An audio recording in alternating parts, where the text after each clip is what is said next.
Septuagint. All right, so supposedly the New Testament was written in Greek, but the apostles and things were not Greek. See, we got to look at this stuff.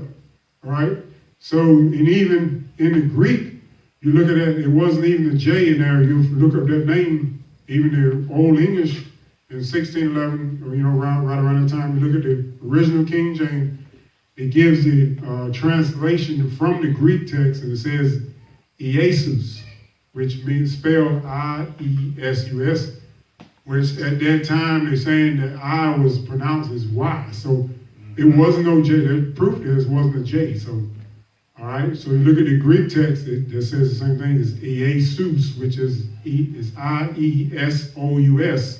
That's transliterated right from the Greek word. If you look this stuff up in the Strong's Concordance, if you got a Hebrew and Greek dictionary, that Strong Concordance has in the back of it. And you research the name, when you look up the name Jesus, it's going to refer you back to Joshua's original Hebrew name, see, in which it says Yehoshua. So it wasn't Jesus. That's Greek. See? You go back to the original, see, when you look it up in the Strong's Concordance, the Greek dictionary in the back, I believe the numerical number for that is 2424. When you look that up, when you look up the name Jesus in the Greek, and it's going to refer you back to, I believe it's Hebrew 3091, the number, and that refers you back to Joshua's name. His name transliterated from the Hebrew means Yehoshua. It wasn't no J whatsoever. See, we're talking about the truth now. See, but this, like I said, Daniel identified, he had went over those four beasts, but the fourth beast was the particular one that he paid close attention to because it was diverse from all the other beasts. Yes, sir. See, and this is what we're talking about. Look at the impact that this particular beast has done to the world. Come on. They have left their mark on the world. That's what they have done. See? People don't want to look at this stuff. Monday, Tuesday, all this stuff has been changed over, and the Lord said it was. He said this right here, it had great iron teeth and all this stuff. See? It was a strong kingdom, and it impacted. You look at I think the papacy's reign was from 538 to 1798 AD. Was a 1260-something year reign when the papacy, this is when they were burning people at the stake. If you look at the history between, I think it was Tyndale and these guys, John Wycliffe, the people that were pioneers as far as trying to translate the truth into certain languages. Even Martin Luther, which was a former Protestant, he was a Catholic priest before he broke away from that. But these people suffered behind trying to break away from this particular beast. My goodness. They suffered. They were burned at the stake. People, they were put to death. And then the empire started there were Roman Jewish wars. Even after it says, if you look at the research on the Julio-Claudian dynasty of Caesars, which Caesar Augustus was the Caesar during the time when the Messiah was here, right? But there were a succession of like 5 Caesars in that succession. Nero was the last one in that succession, and then the Flavians took over. The Vespasian and his son Titus took over. I believe Titus in 70 AD was the one that went in there. This is in the books that were removed in the book of Maccabees. It tells you you got 4 books of Maccabees that were not put in the original 66. Matter of fact, they said the original texts and things had the books in there. But these books were removed at some point. So Maccabees tells you about 70 AD was when Titus, Vespasian's Flavius' son, took over.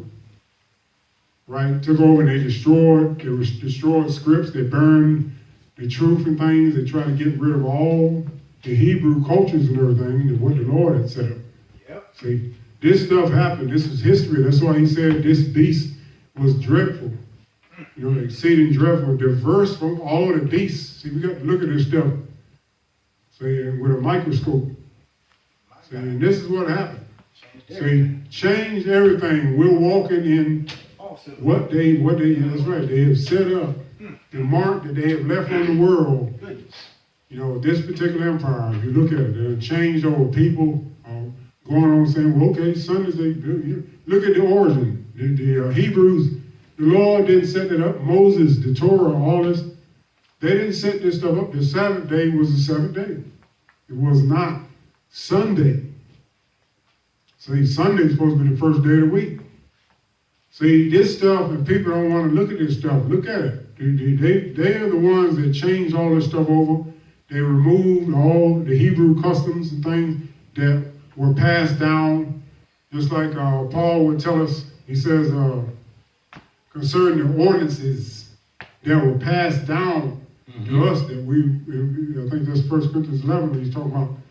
See, these things were passed, the ordinances that were passed down that we have to keep. See, these things were passed down from generation to generation. See, but this particular beast here is where we had problems with when they started removing things. You know, even trying to get rid of the Lord's name, and you won't find the King James Bible, you won't find the Lord's original name. It wasn't. And even people that use the word hallelujah, and they would tell you, and I always wondered about this when I was coming up, they say, well, it's spelled with a J, but it's pronounced as a Y. Why is that? Come on. That ought to tell you, that ought to get you to thinking right there. If he said it's pronounced as hallelujah, that means the Lord's name is in there. His name is Yah. See? Then you got to search to get the latter part of his name. See, he told you in that word of praise, hallelujah, means that's his name, Yah. The first three letters of his name, he told you, even in that phrase right there, when you use that word hallelujah, you're actually giving praise to Yah. That's what his name is. Yes, sir. See, that's where the tetragram comes in about the YHWH, Yod, Hey, Wav, Hey. And that's from Hebrew right to left. So you find out the YH, the first three letters is Yah.